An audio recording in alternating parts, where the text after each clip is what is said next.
Today I'll be traveling from Edinburgh Waverley to London King's Cross on one of LNER's newest trains, the Azuma. This is my first time on the Azuma train since it's been introduced on this route, so I'll be reviewing the Azuma as well as LNER's COVID-19 precautions.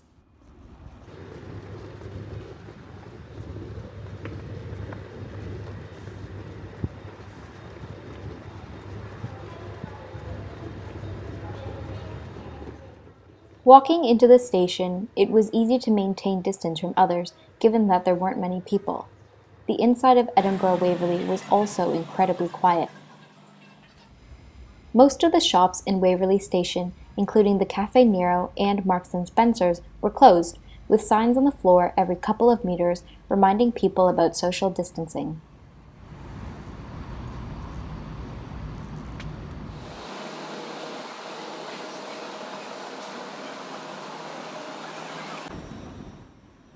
While waiting for my train to arrive, I sat down in one of the seats on the platform. The two middle seats had signs blocking them to help people maintain distance. Our journey today will be on the Azuma train, which is supposed to reach speeds of up to 125 miles per hour. The journey will take 4 hours and 20 minutes, and in addition to Edinburgh and London, we'll be passing through Berwick-upon-Tweed, Newcastle, Darlington, York, and Stevenage.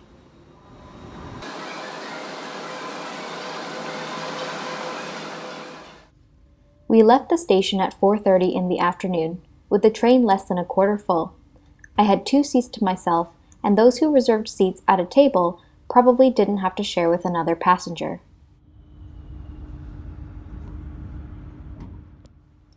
LNER is running a reservation-only service during the pandemic.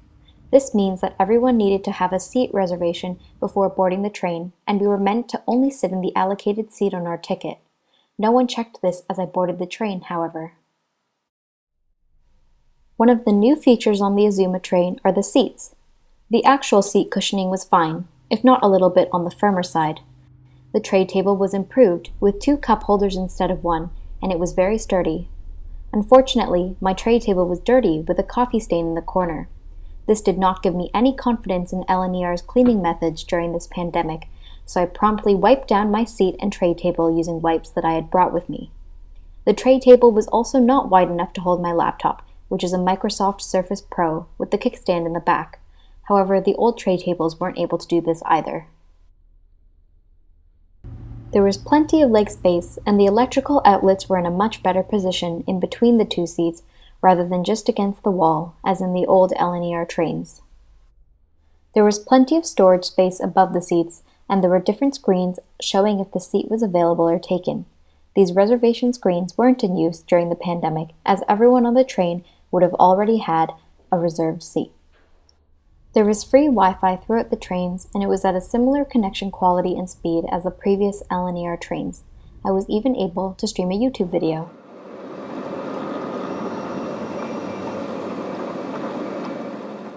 The weather wasn't great as we arrived in Berwick-upon-Tweed, which is unfortunate as there are usually great coastal views from the train. No one joined my train car at Berwick-upon-Tweed, and we left the station heading further south.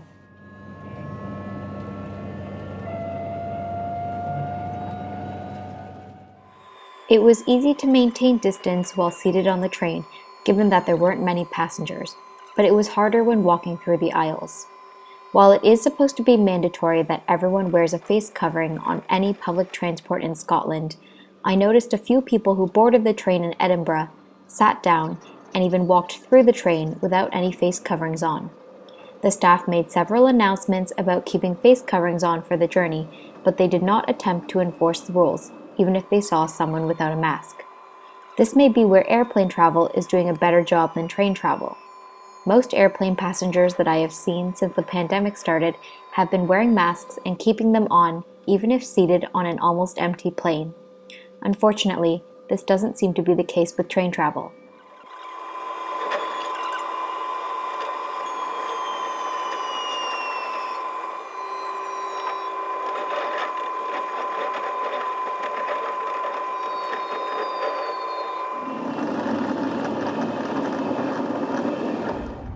Now let's take a walk through the train.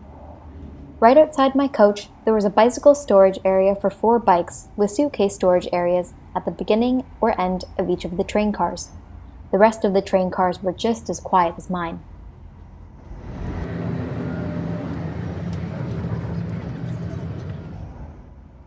There were lavatories at regular intervals along the train. The first one I went into was dirty, so I switched to the lavatory across from it. The door slid open to reveal the inside of the lavatory. It was brightly lit and didn't smell too bad, and the door locked easily. The tap and dryer were automatic, with a manual soap pump. The flush button and toilet paper were placed in easy reach of the toilet, and there was a coat hook and baby changing facility as well.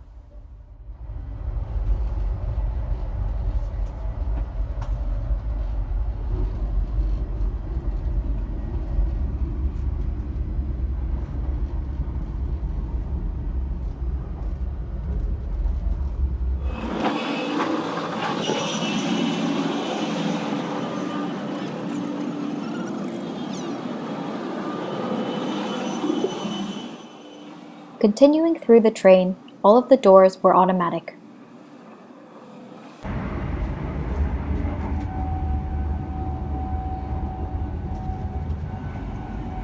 Inside the food car, there were stickers on the floor directing passengers on where they should and should not stand while waiting for their food. Pause the video here to see the food and drink menu on offer.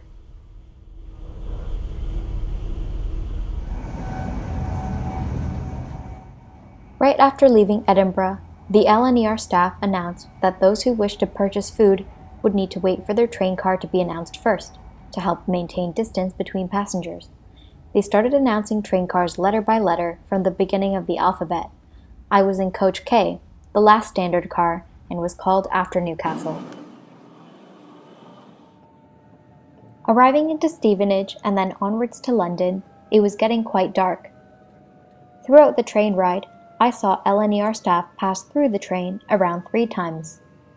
The LNER staff were all wearing masks and kept their distance. They didn't check if I was sitting in my reserved seat, or even if I had a ticket for the train.